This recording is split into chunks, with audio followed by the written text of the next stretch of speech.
Paramashivoham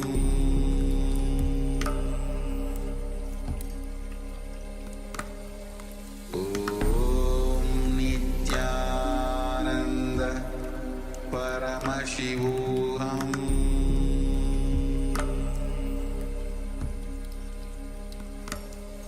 Om Nithyananda Paramashivoham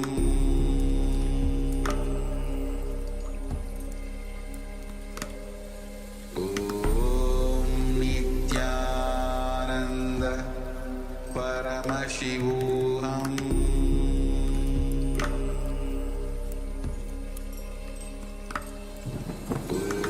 Om Nithyananda Paramashivoham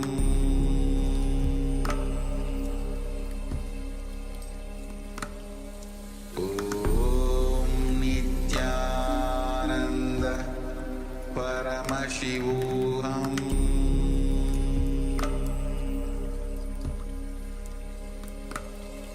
Om Nithyananda Paramashivoham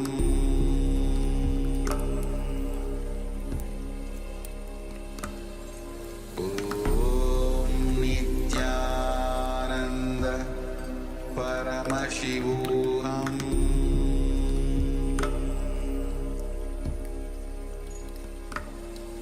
Om Nithyananda Paramashivoham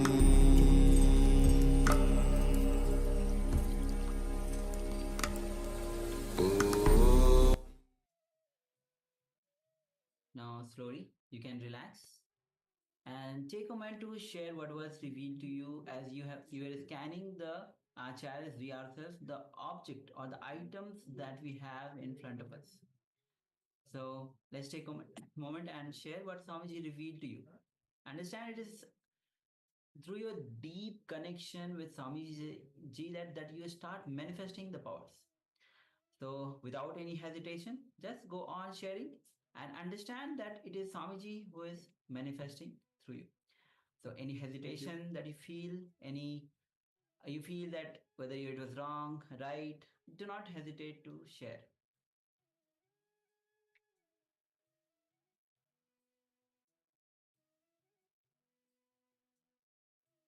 Yes, meanwhile, also requesting participants that have their cameras switched off, or perhaps you have the camera on, but it is either too dark or you're not in front of the camera. If you could please make sure that you are visible in the camera. So switch on your cameras and be visible. So we have participant Wong Mang Kong, Ma Shu Wei Ping, He An Ki, Wang Han Yu, Mark Kaylee Wang. So requesting everyone, please switch on your cameras and make sure that you are available in the camera frame itself. Yes, we have one sharing. We have Ma Ananda Gorarupini that says keys and books. Yes, thank you very much for sharing that. So requesting everyone, if you have taken part in this power manifestation, please do take a moment and share with us what was revealed to you in your third eye. So as you are scanning the acharyas ourselves, of the objects that we have in front of us.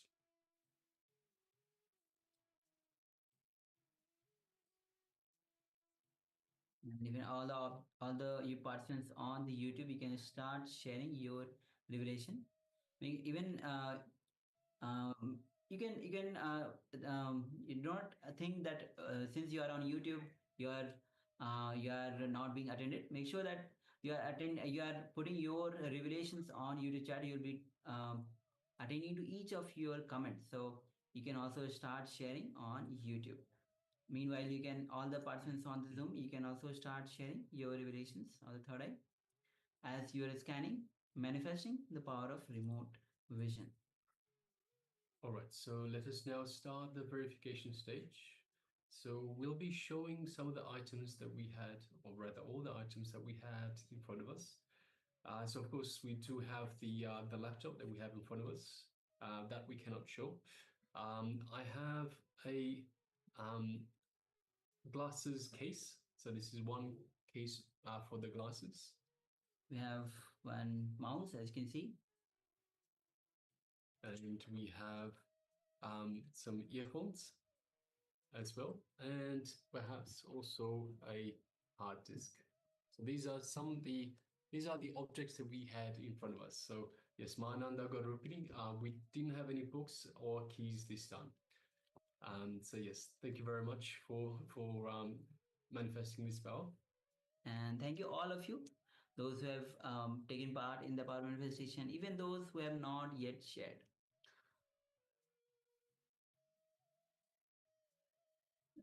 Okay, so with this, now we'll be entering into the next round of the internalization exercise. Previously, we had the revelation by Swamiji on the 4 states of consciousness. So in this round, we'll be next we'll be entering into the internalization exercise, which is 5 states of consciousness. So let's get ready to manifest this power. This enter into this internalization exercise. Make sure that you're having the pen and paper with you. Yes. So Swamiji beautifully told us there were 4 states of consciousness. We are adding one more. Actually, Swamiji is adding one more. So there are actually 5 states of consciousness that Swamiji is teaching about.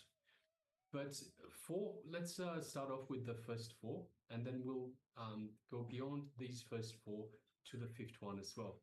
So the first state of consciousness is one with thoughts. So this is the idea of having thoughts and having consciousness.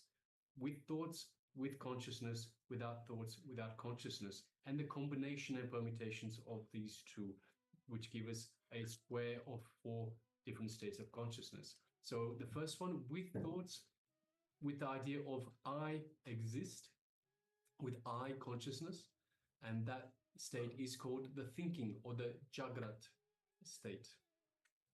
And next is with thoughts without idea that I exist. That state is called Swapna, means dream state, where thoughts are there, but the idea I exist, that is not there. So that is Swapna. The next one is the state where neither the idea of I exists, so no identity, nor the idea of thoughts exists. So no I and no thoughts. And this is what is called Shushupti or deep sleep state. So in deep sleep, there are no thoughts and there are no idea about I consciousness. And the next state is the Turiya state, which has no meaning, just the 4th state.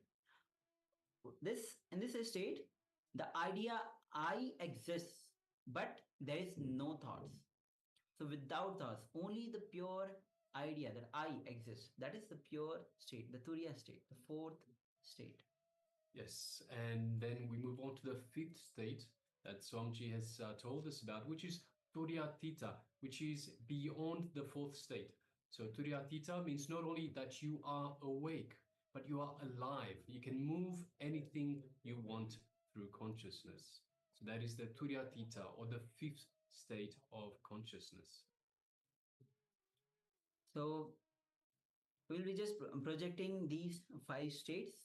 The waking state, which is Jagrata state, Sapna state, dream, which is the dream state, the Shushupti, which is the deep sleep state, Turiya, which is the state of consciousness, and the 5th one, which is the Turyatita.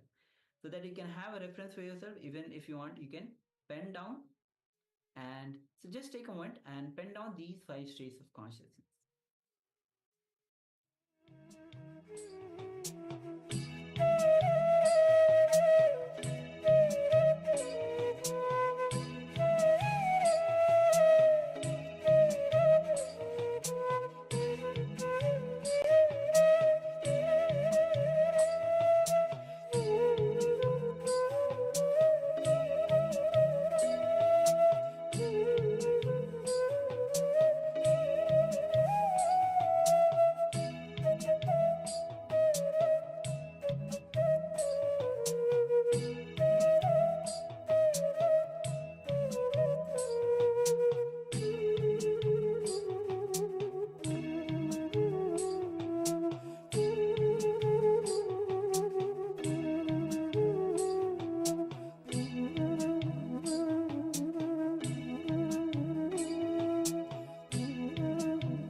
Yes. So I hope you had a chance to have a look through, to write down all the details. And what we will do is, it is asking us to create a diagram of these, a table of these 5 states of consciousness. Of course, we have 2 by 2 for the eye consciousness and with thoughts, and without eye consciousness, without thoughts. But it's a little bit tricky in terms of the 5th state. How do you show a 5th state in the table format? So we have drawn these for you. So we're just going to display these in a table format for you, so you can pen this down. So let us continue.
relax now.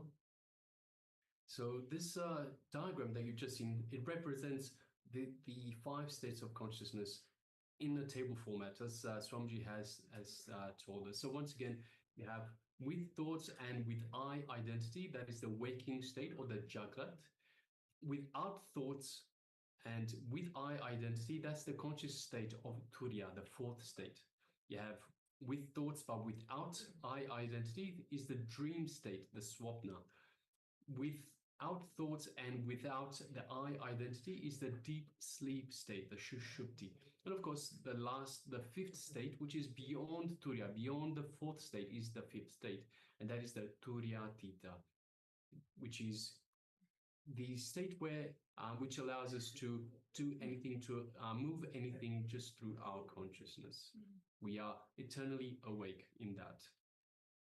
All right, so now let us move on to the next segment, and we'll move on to another internalization exercise in reality versus dream. Understanding that reality is a dream. You are not the eyes. Eyes are just an instrument for seeing. Many times your eyes may be open, but you are not seeing.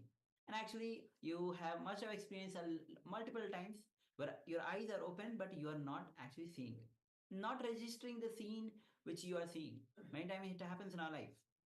So eyes are just an instrument for seeing. You are not the eyes. So just sit and remember you are seeing through the eyes. When you look through the eyes, suddenly you will see you are witnessing everything. So let's take a few minutes and actually work on this, and let's remember, just sit and remember that you are seeing through the eyes. And when you look through the eyes, suddenly you will see you are witnessing everything. So please spend a few minutes in this exercise. Let's begin.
when you step back and realize that you are seeing through the eyes, the whole attention becomes on the seer. That is innocence. Innocence means having a clear understanding that whatever you see in the outer world is made of the same stuff out of which your dreams are made.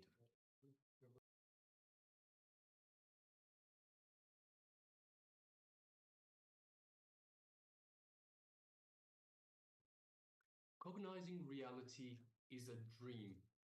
It requires understanding that what you see is a dream. Having the Shakti, the energy to change the dream, and having the buddhi, the intelligence to know it is a dream. So there is no need to change it at all. So an important truth that you should know is that dreams are made of the same stuff out of which this waking world is made. So once again, the world is made of the same stuff in which the dreams are made, and dreams are made of the same stuff of which the waking world is made. So if you think dreams are ordinary, this world is also ordinary. If you think this world is fantastic, your dreams are also fantastic. And it works both ways. So again, once again, the important truth you should know, dreams are made of the same stuff which the waking world is made.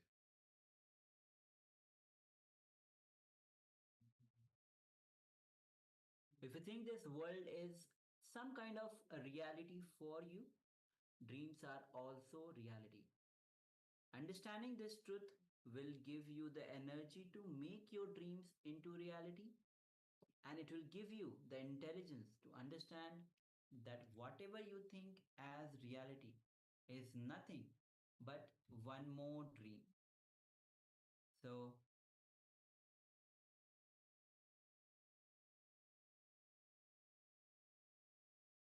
again, if you think this world is some kind of reality for you, dreams are also reality.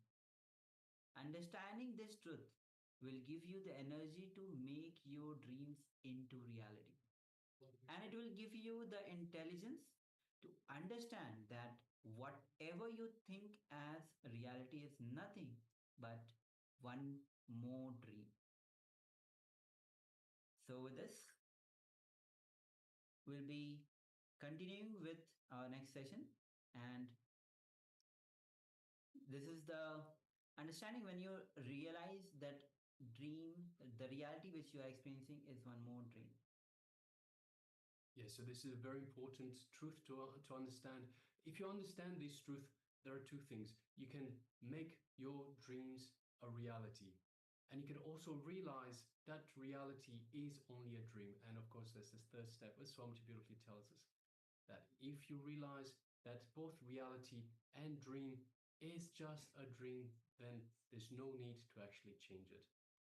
So you can use these for your purpose, for your life, to turn your life, to make your life into whatever it is that you want to turn it into. So you can have your dreams turned into reality. You can turn reality into your dreams. And you can also understand the higher truths that everything is just a dream and there's no need to change anything at all. All of this is totally up to you. How you manifest this in your life, how you turn your life into whatever it is that you want, how you make your desires come true. So, with this, we'll be entering into the revelation of Swamiji on the dream body. Swamiji will be getting a deep diving into the and explaining about the dream body, as we just had a little glimpse of what even the reality which we experience is a dream. So let's understand as Swamiji reveals on the dream body.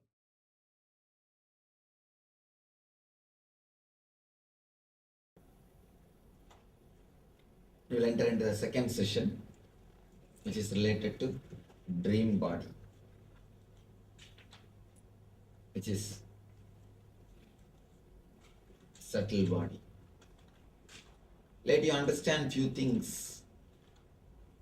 Whatever you suppress, whatever you wanted to happen, and whatever you don't want that to happen, whatever you want to happen, whatever you think that it should happen, whatever you think it should not happen, both happens in the dream.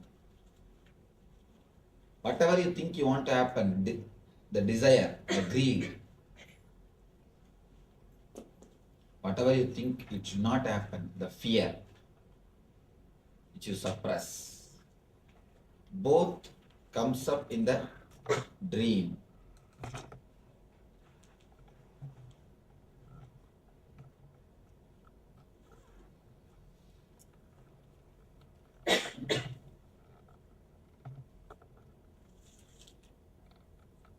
It's like a steam boiler.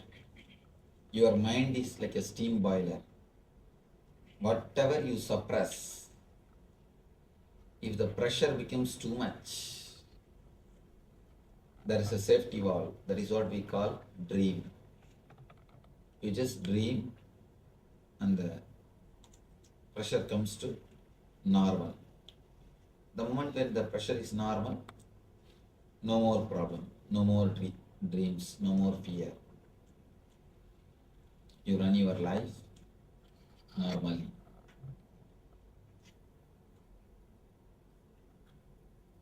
This is the way basically we dream. This is the way basically dreams happen. There is one more thing. If just dream comes and goes, there will be no problem. But this dream body doesn't keep quiet. If dream comes only in that time, in a particular time, if your dream body is active and your extra steam or extra pressure is released, as long as that happens, no problem. Things go very smoothly. But it is not that only this happens. Something more happens. There starts the whole trouble. This dream body unnecessarily starts entering into the waking body and deep sleep body. When the dream body unnecessarily enters into the waking body, that is the time you get restlessness. You will be sitting physically in one place, but mentally you will feel deeply restless. It will be moving here and there, here and there, here and there, this side to that side, here and there. Second thing, the deep sleep, the subtle body, when it enters to deep sleep, the causal body, that is the time you get insomnia. You will be lying, but you will not be able to sleep. Continuously, you will be thinking. The other day, I read a quotation in the car. Here all sorts of weird quotations they write in the car. I never suffer by insomnia because I enjoy every minute of it. I think the guy not only is having insomnia problem, must be having insanity problem.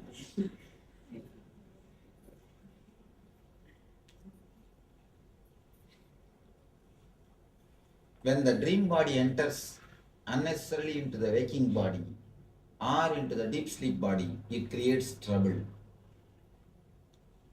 And when it enters inside the waking body, that is what we call restlessness. A deep restlessness is created because of this waking body entering into the dream body, entering into the waking body, subtle body entering into the physical body. One more thing happens, the daydreaming. Daydreaming is nothing but subtle body entering into the dream level, the subtle body entering into the physical level, physical body.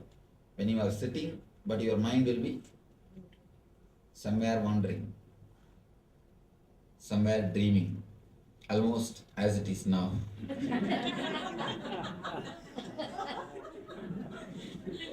Almost as it is now. Because, be very clear, none of us experience a total waking consciousness. If you actually experience a total waking consciousness, even that will lead you to enlightenment.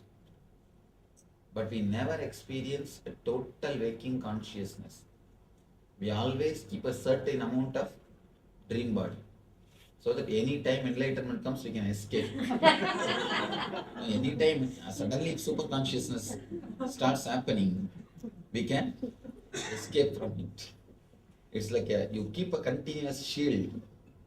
Any time super conscious starts, you start moving towards super conscious, or super consciousness starts moving towards you, you keep that buffer and escape.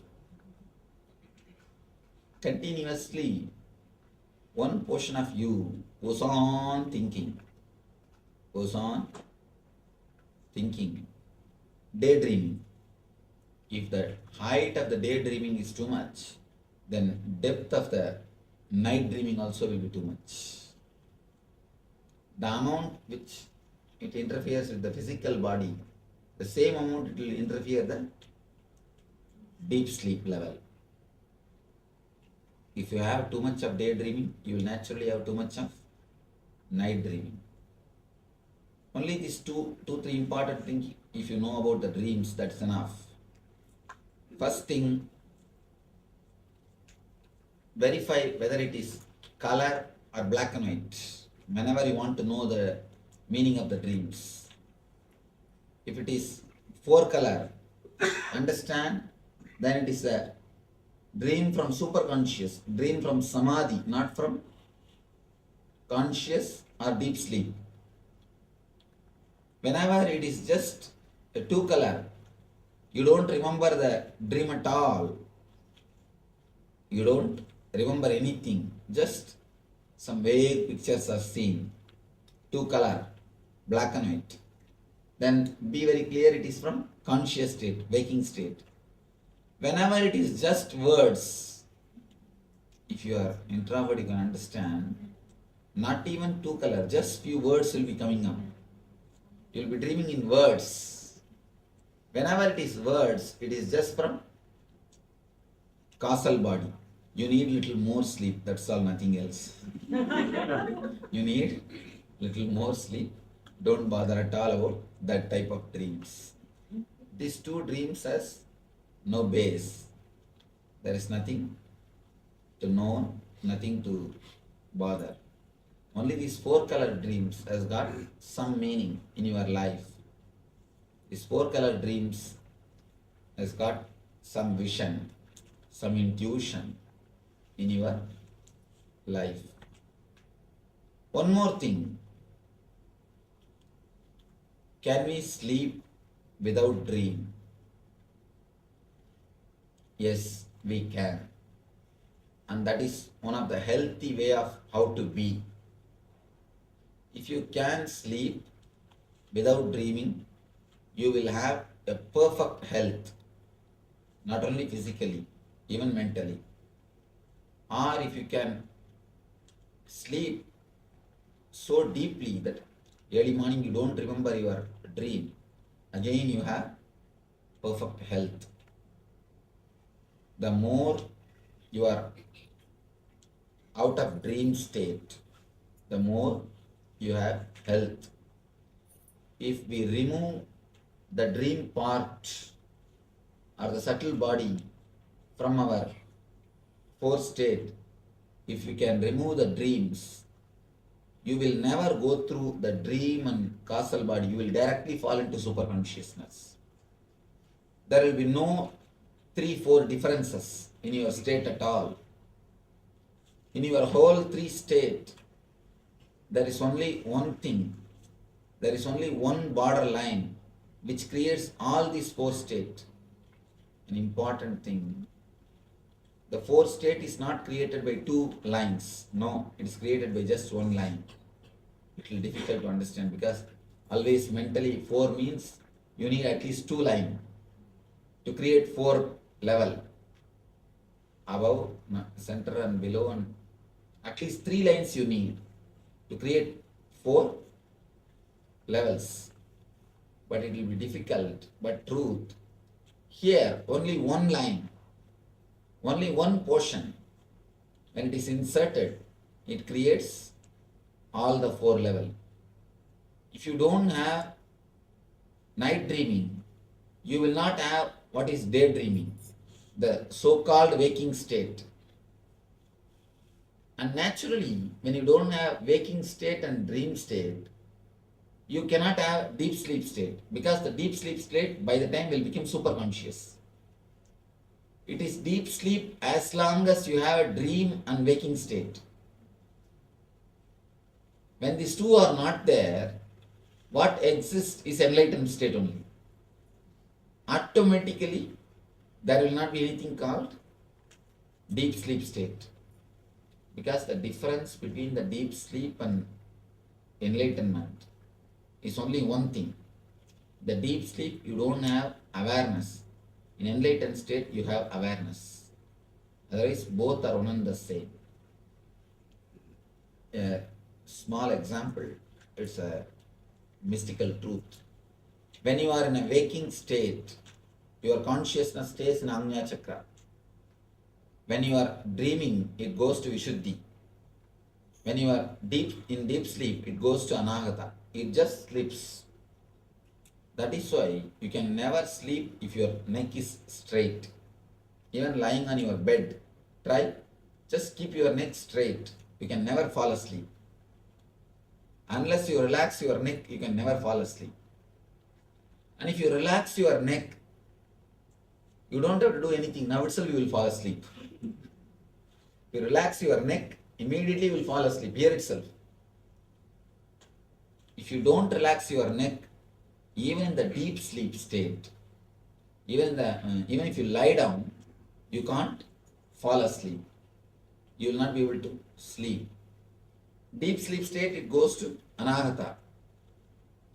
And just a small turn, Anandagandha. This is the area where Anandagandha Chakra is there. In the enlightened state or Samadhi state, it goes to Anandagandha. That's all. Very small turn. From here it goes to Anahata, here Anandagandha. That's all. Anandagandha is what we call,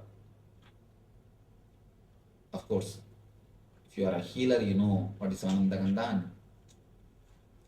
It's one space, one chakra, where all the 7 chakras collapse. If you fall into Anahata, you will sleep. If you fall into Anandagandha, you will meditate. That's why so many people, they feel like sleeping when they go into meditation. Somebody was asking, I felt like continuously yawning. So, when you travel towards sleep and meditation, sleep and enlightenment, majority distance is same. For example, from here if I go up to the door, majority distance is same. Only 3 steps, if I take that side, I will go through that gate. If I take this side, I will go through this gate. Just like that. From here to there, from here to Anahata, the distance is same. If I take 3 steps towards Anahata, I will fall asleep. If I take 3 steps towards Anandagandha, I will fall into Samadhi. I will fall into enlightenment. I will fall into meditation. There is no much difference. That is why whenever you meditate, you feel like sleeping. Because the root is one and the same. How to go beyond dreams? How to release the pressure? How to release the steam pressure of dreams? How you can enter into the state beyond dreams? How you can dissolve the dreams? Before entering into the meditation, some questions which I have not answered.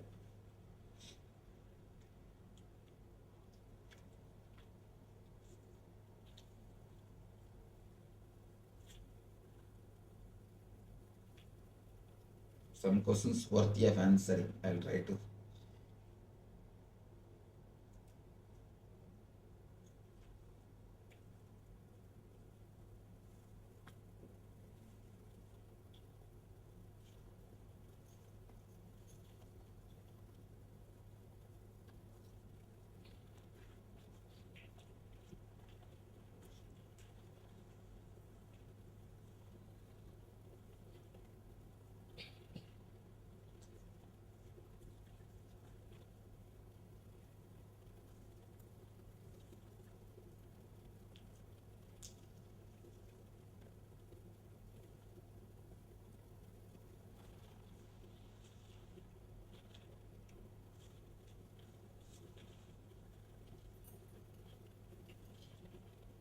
My sense of reality is changing.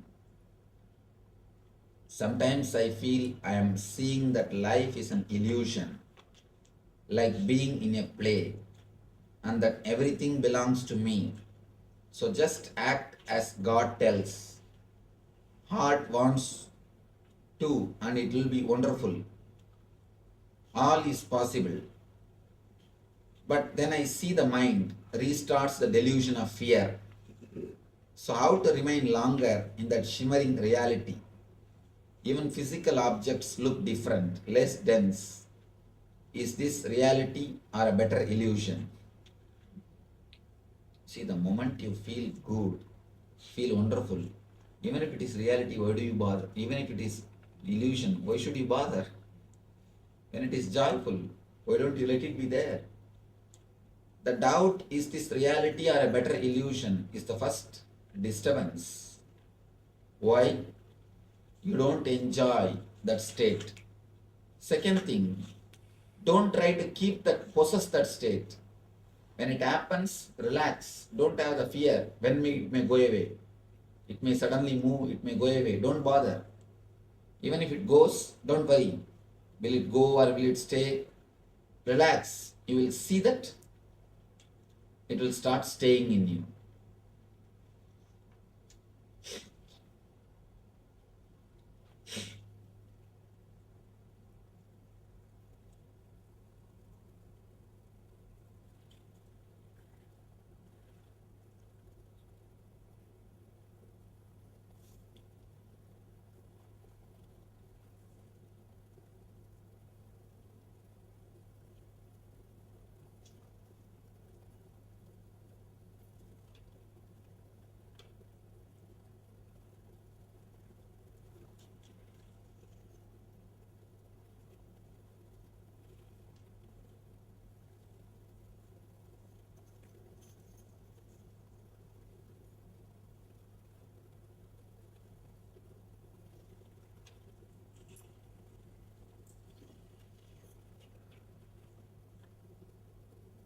Here are these questions. Sometimes I wonder, how do these people live with their head and logic? See, the same question, the question starts with one logic, by the time it comes to an end, the logic turns and they contradict themselves. I am surprised. There are few questions. You can't answer that question. You have to answer the questioner himself.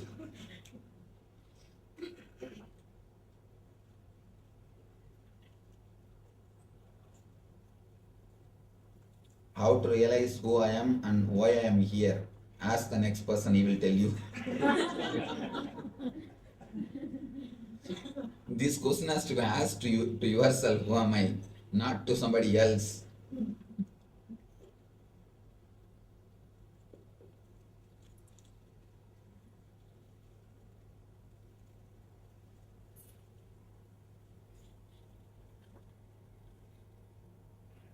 Usually I have no dreams, but recently I had very distressing dreams. How do I find out why?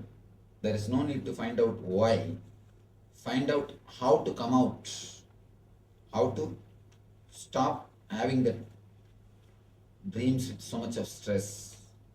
Now we will be doing a meditation to reduce the steam pressure in the dream body. to reduce the steam pressure in the dream layer.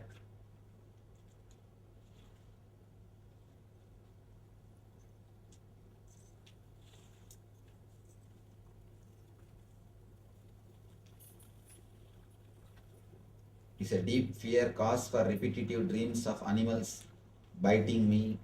Yes, that is true. It's a deep fear only creates a repetitive fear, animals biting you.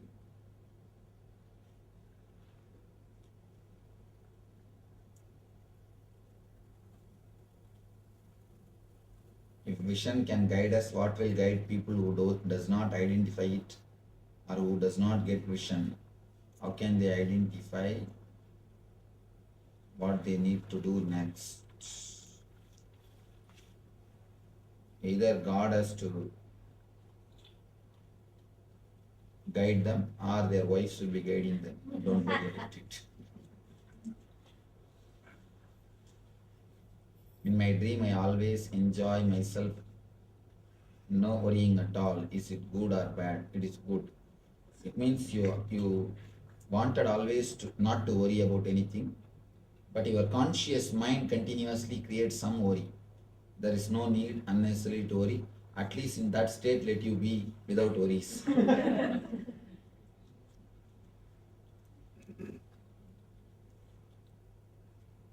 If our waking life is also a dream, then are all these people just illusions, including you? Yes. No, it is 4 color. Ramana Maharshi says, no, illusions, it is not in illusion. 2 color, 4 color problem is not there. It can be 4 color on illusion. It can be not only 4 color. According to you, you know only 4 dimensions. 4 dimensions. Just understand length, breadth, depth, time and space. That's all. Only the 4 dimensions you know. According to mystics, there is a 10 dimension. 10 dimension. For example,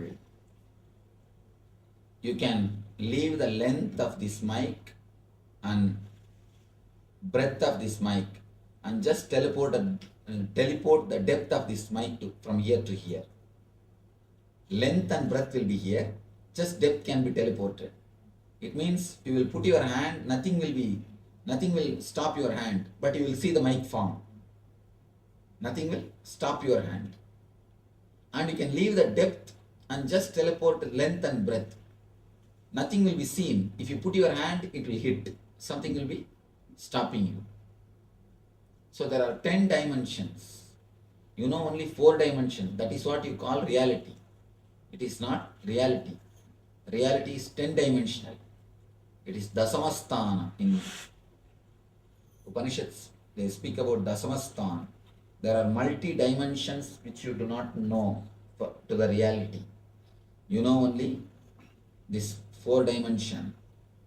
So understand, surely including me, as you understand, is just a dream. Ramana Maharshi says, somebody goes and asks Ramana Maharshi, including you is a dream, then how seeing you helps us? Then what is the use of seeing you? Ramana Maharshi says, if you see a lion in your dream, you just wake up from the dream. Just like that, when you see me in your dream, you wake up from your dream. If you see me in your waking state, it's like a Simha Sopana. You are made to wake up from this state. Seeing the master in the waking state wakes you up from the waking state. You move to the superconscious state.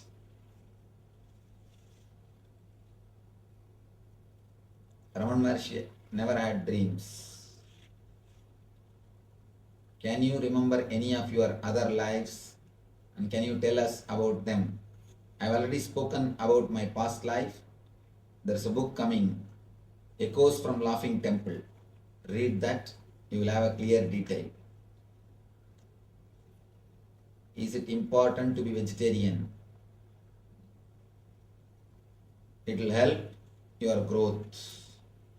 Can a human be reborn as an animal? These are all I have answered in that uncommon answers to common question.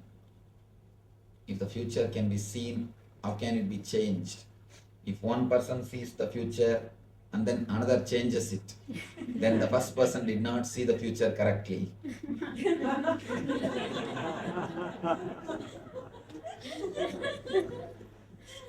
Future, as on now, see, future means you project from the past actually.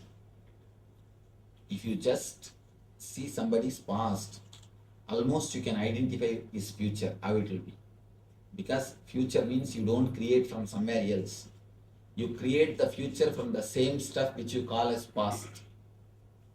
That's why you create the same rut, undergo the same trouble, same thing. Nothing much will be different. Only when a master interferes in your life, he changes the whole thing.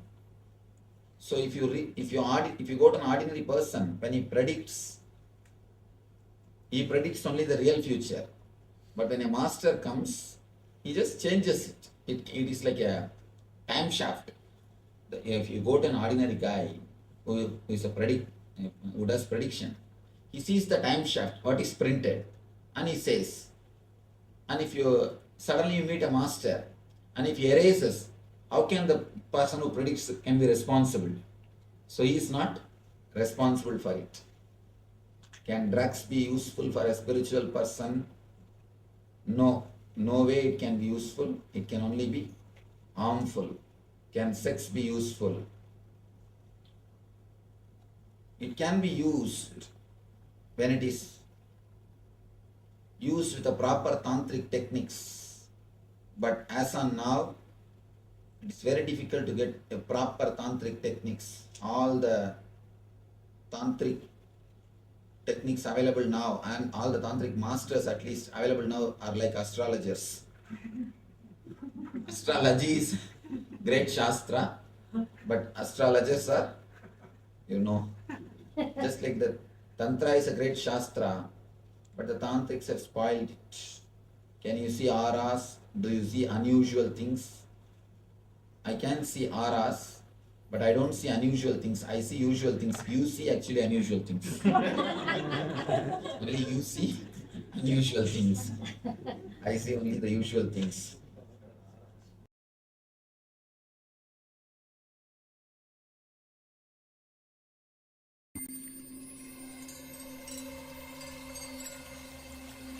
I welcome you all with my love and respect. Let you all open all your three eyes. Om Nithyananda Paramashivoham.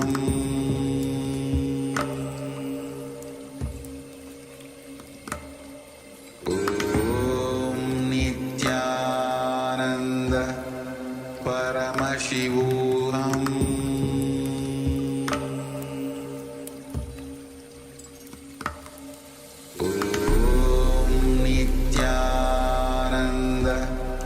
Paramashivoham.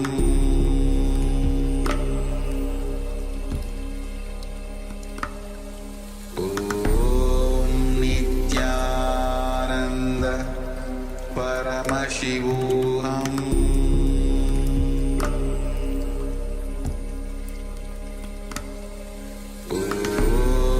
Nithyananda Paramashivoham.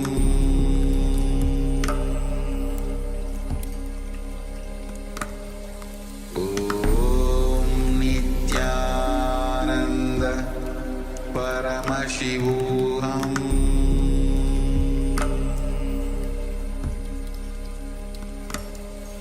Om Nithyananda Paramashivoham.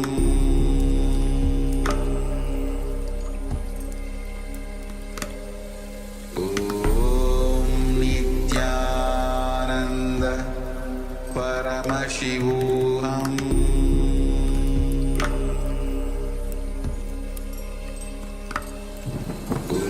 Om Nithyananda Paramashivoham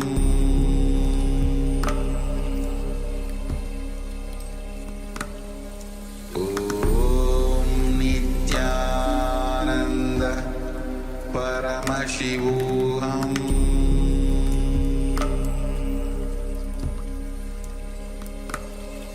Om Nithyananda Paramashivoham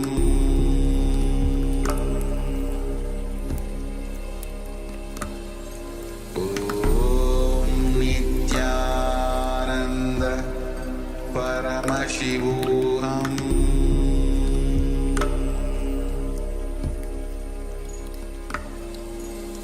Om Nithyananda Paramashivoham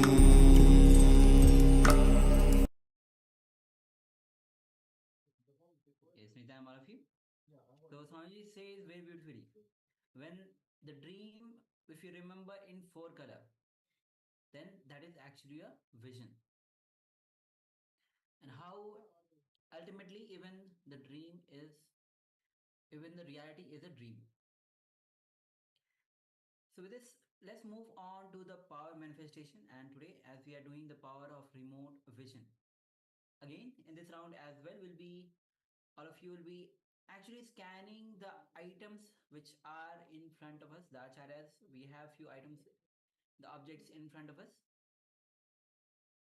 Will be manifesting the power of remote vision. You'll be scanning both the acharyas and recognizing the items which are there in front of us. So let's get ready to enter into this round of power manifestation. All right, so requesting everyone to sit comfortably with the head, neck, and spine in a straight line.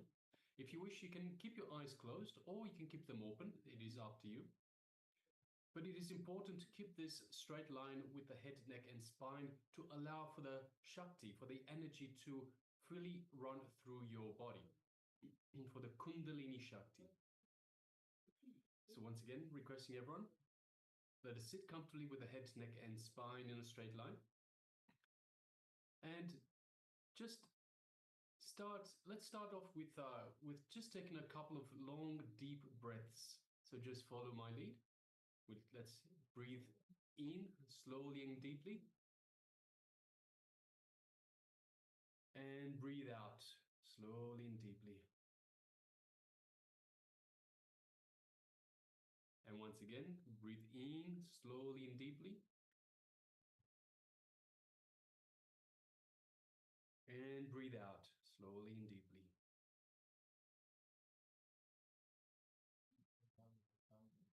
One more time. Breathe in slowly and deeply.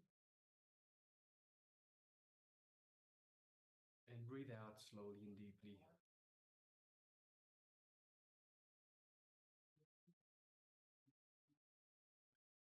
Now let us just bring our awareness to the Ananda Gandha, which is just the area below the heart center. So this is the heart center here. Just below the heart center, we have the Ananda Gandha region, which is our inner space. So let us visualize Swamiji in our Ananda Gandha, in our inner space. So we can visualize your favorite murti, your favorite image of Swamiji in your inner space, the one that you feel most connected to. So it's important that you have your ideal image, vision, murti of Swamiji that you visualize in your inner space. And connect to that image, connect to Swamiji through that image. And as you do so, you feel the love and compassion that is radiating from Swamiji, from your inner space. So just take a moment and enjoy this love and compassion that is radiating from Swamiji's murti, from Swamiji that is in your inner space, in your Ananda Gandha.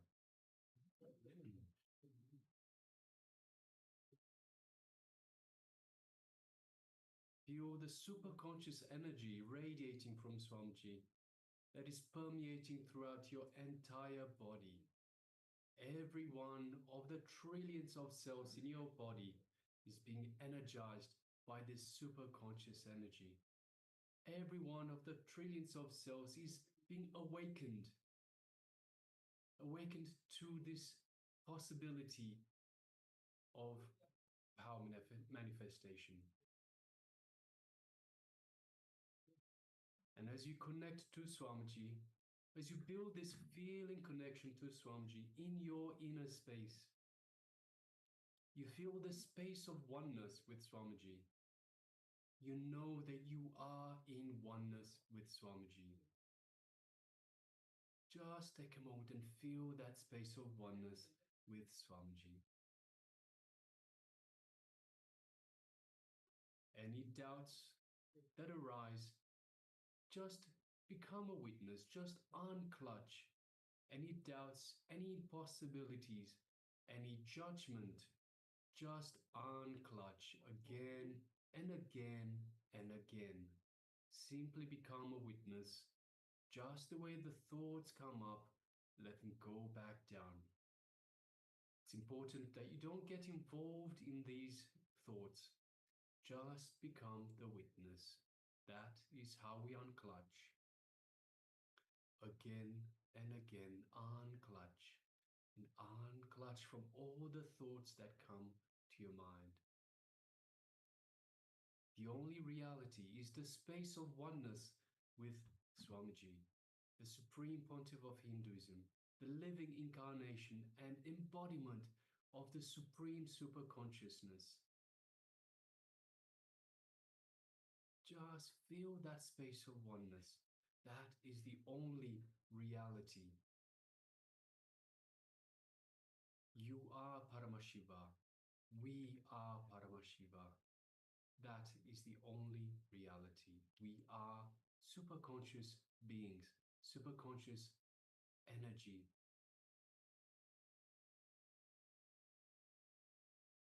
Now let us just move our gaze to the third eye between the eyebrows, the Anya chakra. And just gently, don't concentrate, just gently look through the third eye into Swamiji's third eye. So visualize Swamiji in front of you and just gently look through your third eye into Swamiji's third eye. As you do so, you feel an energetic connection from Swamiji's third eye into your third eye. A connection that is vibrating, that is energizing your third eye, awakening your third eye, activating your third eye. So just take a moment and feel that energy in your third eye, in your Anya chakra, the area between your two eyebrows. Again and again, any thoughts that come up, just unclutch from these thoughts. Just be a witness. Don't get involved. The only reality is the space of oneness with the divine.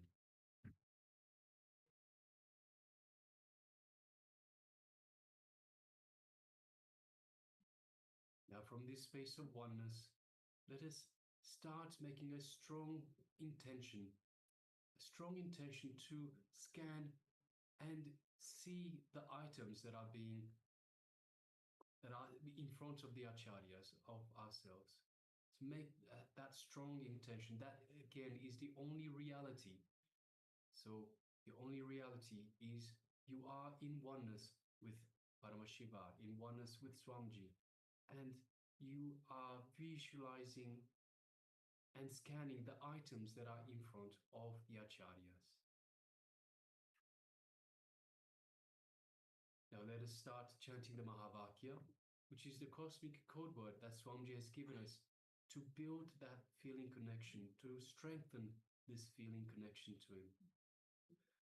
Om Nithyananda Paramashivoham. Om Nithyananda Paramashivoham. Om Nithyananda Paramashivoham. Yes, continue chanting this Mahavakya, and from the space of oneness,